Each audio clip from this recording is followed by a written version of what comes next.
આપ સર્વોને હેતપૂર્વક જય શ્રી સ્વામિનારાયણ। આજની સત્સંગ કથા વાર્તા નિજ મંદિર સાવરકુંડલા। આજની સત્સંગ કથા વાર્તામાં આપને શ્રીમદ સત્સંગી જીવનની કથા સાંભળશું। અધ્યાય 19। ધર્મદેવ કહે છે કે ભગવાન, આપનું દર્શન મનુષ્યના સર્વ પ્રકારના પાપના સમૂહને નાશ કરવામાં સમર્થ છે અને સર્વ સંકટને તત્કાળ દૂર કરનારું છે। આવું આપનું દિવ્ય દર્શન આજે અમને પ્રાપ્ત થયું છે।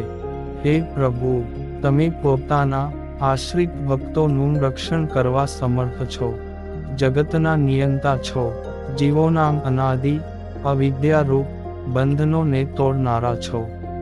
અક્ષર એવા જે બધી જીવો તથા અક્ષર એવા મુક્ત જીવાત્માઓથી પણ તમે પર છો। સમસ્ત વિશ્વના કર્તા અને પુરુષોત્તમ છો। તમારું ધામ પ્રકૃતિ પુરુષાદિક ઈશ્વરોના સ્થાનો કરતાં પણ પર છે। સર્વોત્તમ અધો ઉર્ધ્વ પ્રમાણે રહિત અખંડ અને અવિનાશી છે।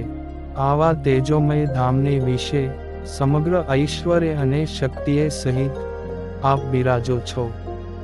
હે સર્વના કારણ, દેવ મનુષ્યાદિક સમ વિષમ સૃષ્ટિની રચના કરવા છતાં સમ વિષમતાના ભાવોથી પર રહેલા એવા આપ જ વાસુદેવાદિક પ્રસિદ્ધ ચતુર્વ્યુહ ધારણ કરનાર છો। તમારો મહિમા જાણનારા સમસ્ત એકાંતિક ભક્તજનો પંચરાત્ર શાસ્ત્રમાં કહેલ વિધિ પ્રમાણે આપનું જ પૂજન કરે છે।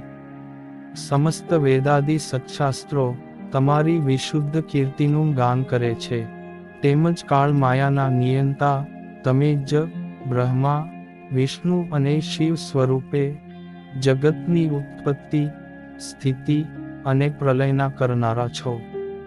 આ પૃથ્વી ઉપર ચોતરફ ફેલાયેલા અધર્મથી જ્યારે ધર્મ માર્ગ ક્ષીણ થાય છે ત્યારે આ ધરતી ઉપર સાધુ સજ્જનો અને દેવતાઓનું રક્ષણ કરવા તમે અનેક અવતારો ધારણ કરો છો।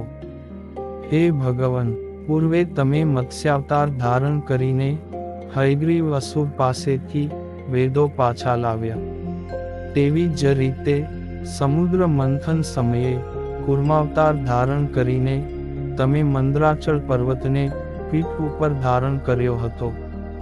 વારાહ રૂપ ધારણ કરીને તમે દાળના અગ્રભાગથી પ્રલયકાલીન સમુદ્રમાં રહેલી પૃથ્વીને ઊંચકીને પાણી ઉપર સ્થાપન કરી હતી। નૃસિંહ અવતાર ધારણ કરીને તમે મૃત્યુ ઉપર વિજય મેળવનારા દૈત્યરાજ હિરણ્યકશિપુનો સંહાર કર્યો હતો। હે હરિ, તમે વામન અવતાર ધારણ કરીને 3 પગલાં જમીનના બહાને કપટથી બલિને છેતર્યો હતો। વળી તમે જમદગ્નિ ઋષિને ત્યાં પરશુરામ રૂપે પ્રગટ થઈને પૃથ્વીને 21 વાર ક્ષત્રિય રહિતની કરી હતી। હે ઈશ, પૂર્વે ત્રેતા યુગમાં તમે શ્રી રામચંદ્ર રૂપે અવતાર ધારણ કરીને સમુદ્ર ઉપર સેતુ બાંધી સમસ્ત વિશ્વને રડાવનાર તેમજ રાક્ષસોના અધિપતિ મહાબળવાન પુલસ્ત્ય પૌત્ર રાવણનો પણ સંહાર કર્યો હતો। પૂર્વે મથુરા નગરીમાં વસુદેવ દેવકીને ત્યાં પુત્ર સ્વરૂપે પ્રગટ થઈને વ્રજમાં પધાર્યા।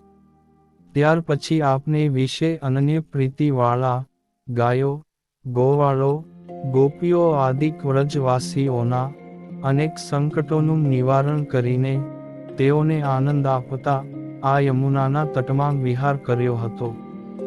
હે ગોપીજન વલ્લભ, તમે કંસે મોકલેલા પૂતના, તૃણાવર્ત આદિક અનેક અસુરોનો સંહાર કરીને મથુરા પધાર્યા અને સાધુ જનોનો દ્રોહ કરનારા મામા કંસનો વધ કર્યો હતો। ત્યાર પછી તમે દ્વારિકા નગરીમાં પધારીને અનેક દિવ્ય સ્વરૂપોને ધારણ કરીને રૂક્મિણી આદિક સ્ત્રીઓની સાથે લગ્ન કર્યા હતા તથા ધર્મનો દ્રોહ કરનારા પૃથ્વીના ભારરૂપ અસુરોનો વિનાશ કરીને સનાતન ધર્મનું સ્થાપન કર્યું હતું। એવા અપાર મહિમાવાળા હે નાથ, હે ઈશ, તમે પોતાને અતિ વહાલા એવા નરના અવતાર રૂપ અર્જુનની સાથે હસ્તિનાપુર માંગ અનેક લીલા કરીને દ્રૌપદીએ સહિત યુધિષ્ઠિર આદિ પાંડવોનું પ્રિય કર્યું હતું. એવા હે પ્રભુ, તમે બુદ્ધ અવતાર ધારણ કરીને દૈત્યોને મોહ ઉપજાવ્યો, તથા કલિયુગને અંતે કલ્કી અવતાર ધારણ કરી તમે પૃથ્વી ઉપર રહેલા દુષ્ટજનોનો વિનાશ કરશો. એવા હે નાથ, તમે પૃથ્વી ઉપર શરણાગત ભક્તજનોની આપત્તિઓને વારંવાર હરો છો. હે ભગવાન, તમે હાલમાં અમારા ઉપર અનુગ્રહ કરો. સુવ્રત મુનિ કહે છે કે, હે રાજન, આ પ્રમાણે સાક્ષાત ભગવાનના દર્શન થવાથી જેના નેત્રોમાં હર્ષના અશ્રુઓ આવેલા છે એવા ધર્મદેવ ઋષિ મુનિઓ સાથે પરમાત્માનું સ્તવન કરીને મૌન થયા. ત્યાર પછી ભક્તિ દેવીએ દિવ્ય વિગ્રહધારી એવા ભગવાન શ્રી કૃષ્ણના પ્રત્યક્ષ દર્શન કરીને અતિ હર્ષથી બે હાથ જોડીને ભગવાનને પ્રણામ કર્યા. વૃંદાવનને વિશે ભગવાન શ્રીકૃષ્ણના ભક્તાધીનપણાના ગુણનો વિચાર કરતાં ભક્તિ દેવીની આંખોમાં હર્ષના અશ્રુઓ વહેવા લાગ્યા. ગાત્રો પુલકિત થયા, તેથી રોમાંચિત થયા ને ગદગદ કંઠે શ્રી કૃષ્ણ ભગવાનનું સ્તવન કરવા લાગ્યા કે, હે ભગવાન, આપનું સ્વરૂપ સદાય આનંદમય છે, તેમજ આપ ભક્તજનોને પણ આનંદ આપનારા છો, દયાના સિંધુ છો, આપના ચરણોમાં વંદન કરનારા ભક્તજનો માટે કલ્પવૃક્ષની સમાન મનોરથ પૂર્ણ કરનારા છો. તેથી ભક્તજનોના સમુદાયને સદાય આનંદ પમાડનારા હે નંદનંદન, તમારા ચરણોમાં વંદન કરું છું. તમે ભક્તજનોને મુક્તિ આપનારા હોવાથી વેદો તમને મુકુંદ અને આનંદના સાગર કહે છે. છતાં ભક્તજનો ઉપર વાત્સલ્ય ભાવ હોવાથી નંદજીના ભવનમાં યશોદાજીના ખોળામાં બેસીને અસ્પષ્ટ કાલીઘેલી મધુર વાણીથી, હે માં, મને માખણ આપો, એ પ્રમાણે યાચના કરનારા પરમાત્મા તમારા શ્રી ચરણોમાં હું ભક્તિપૂર્વક વંદન કરું છું. તમે માખણની ચોરી કરીને તેથી પ્રેમરૂપી ક્રોધે ભરાયેલા મા યશોદાજીએ તમને ખાંડણીએ બાંધ્યા, અને તે સમયે ભય અને લાજથી નીચું મુખ કરીને અશ્રુઓ સાથે ભયભીત થયેલા નેત્રોથી માતા યશોદાજીની સામે જોઈ રહેલા આપને હું મન કર્મ વચને પ્રેમથી ભજું છું. વળી તમે ગોપીઓના હાથની તાળીઓથી ઉત્સાહયુક્ત થઈને વારંવાર ગાયન તેમજ સુંદર નૃત્ય કરો છો ત્યારે કેવા શોભો છો. વળી ગોપીઓ કહે છે, કાના, આ દાણ આપવાનું દોણું લાવી આપો તો, આ બાજોઠ લાવો તો, આ પાદુકા લાવી આપો તો. ત્યારે વસ્તુઓ લાવવા માટે અસમર્થ હોય તેમ બાજોઠ આદિકને પકડીને આમ તેમ ઘોડો કરીને પછી કહેતા કે, ના, હું નહીં લઈ આવું, તમે લઈ લો. એમ કહીને ખભાને નકારમાં ઉલાળતા એવા આપના શ્રી ચરણોમાં હું ભક્તિપૂર્વક વંદન કરું છું. ગોપ બાળકો સાથે ખેલકૂદ કરનારા તથા વાછરડાઓને ચારવા જવામાં તત્પર આપને હું વંદન કરું છું. બંસીના નાદથી સમસ્ત ગોકુળને આનંદિત કરનારા વાનરોને દહીં દૂધ ખવડાવીને નાચકૂદ કરાવનારા તમને હું વંદન કરું છું. વૃંદાવનને વિશે ગૌધન ચારનારા ટચલી આંગળી ઉપર ગોવર્ધન ધારણ કરીને ગોકુળનું રક્ષણ કરનારા ગોપીજનોને અતિશય પ્રિય અથવા ગોપીઓ જેને અતિ પ્રિય છે એવા તથા શ્રી રાધાની સાથે રમણ કરનારા તેમજ ભક્તજનોના ચિત્તને આકર્ષણ કરનારા આપના ચરણોમાં હું વંદન કરું છું. અત્યંત દયાથી ભરપૂર દ્રષ્ટિ માત્રથી ચરાચર અનંત જીવોનો ઉદ્ધાર કરનારા, પોતાને મારવા આવતા દૈત્યોને પણ મુક્તિને આપનારા, પાપના સમૂહોનો તત્કાળ વિનાશ કરી નાખે તેવા નામને ધારણ કરનારા તથા ખભા ઉપર ગાયોને બાંધવા ના દામણાને ધારણ કરનારા હે દામોદર, આપના ચરણો માંગ હું વંદન કરું છું.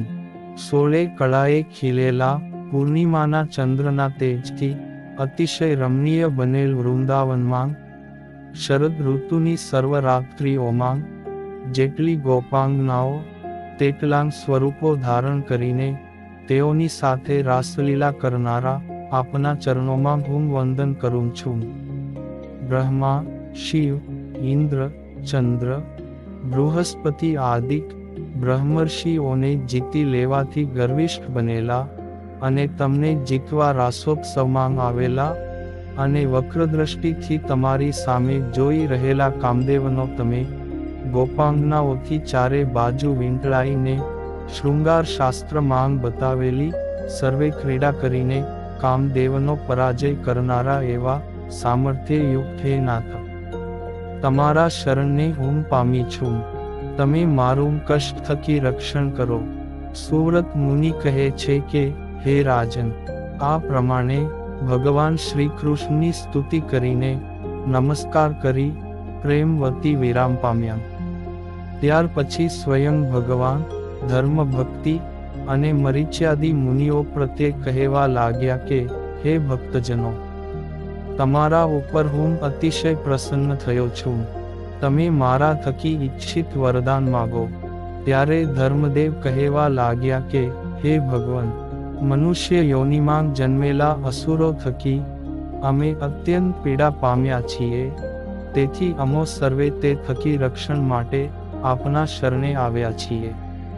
હે કેશવ, તે અસુરો થકી અને તેઓએ આપેલા દારિદ્ર્યના દુઃખ થકી ભય પામેલા અમારું રક્ષણ કરવા માટે તમે એક જ સમર્થ છો.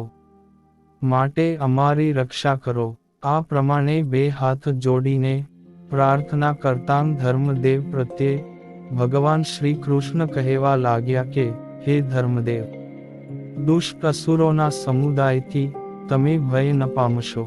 તમને પીડનારા તે સર્વે અસુરો પૂર્વે મારી ઉપર વેર રાખીને મારો પરાભવ કરવા ઈચ્છે છે.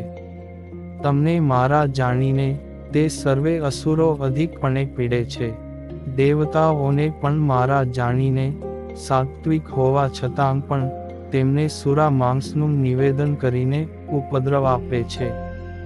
હે ધર્મદેવ, દંભાચારથી દુરાચારને ઢાંકનારા આ અસુરો પૃથ્વીના ભારરૂપ છે અને મારા વિના બીજા કોઈથી પણ તેમનો વિનાશ શક્ય નથી.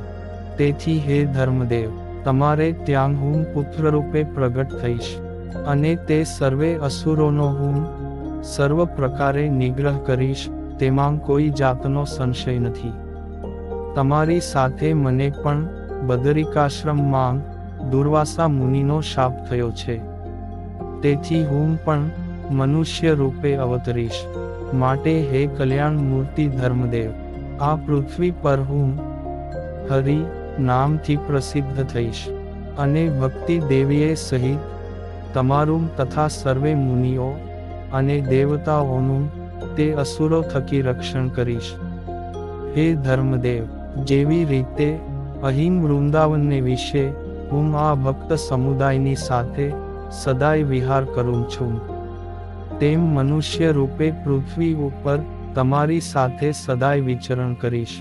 હે નિષ્પાપ, આજથી આરંભીને તમારું દારિદ્ર્ય નાશ પામશે અને ધન ધાન્ય આદિક સંપત્તિ પહેલાં હતી તે થકી અધિક પ્રાપ્ત થશે.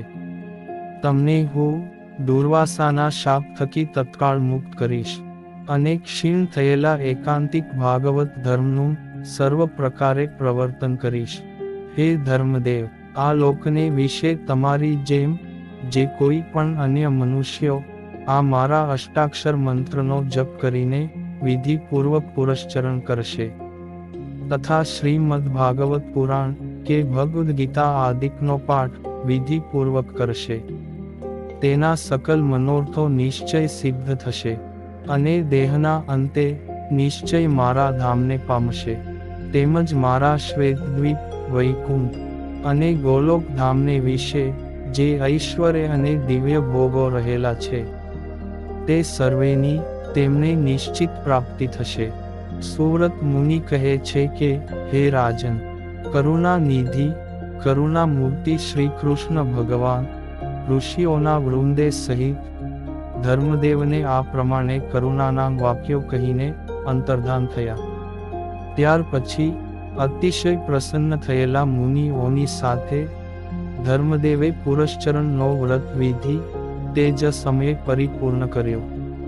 ઇતિ શ્રીમદ સત્સંગી જીવને નારાયણ ચરિત્રે ધર્મશાસ્ત્રે પ્રથમ પ્રકરણે ધર્મદેવાદિકે કરેલી શ્રી કૃષ્ણની સ્તુતિ અને પ્રાપ્ત કરેલા વરદાનના નિરૂપણ નામે 19મો અધ્યાય સંપૂર્ણ. અને હવે પછીની કથા વાર્તા આપને આગળના ભાગમાં સાંભળશું. અત્યારે આપ સર્વોને ભાવથી જય શ્રી સ્વામિનારાયણ.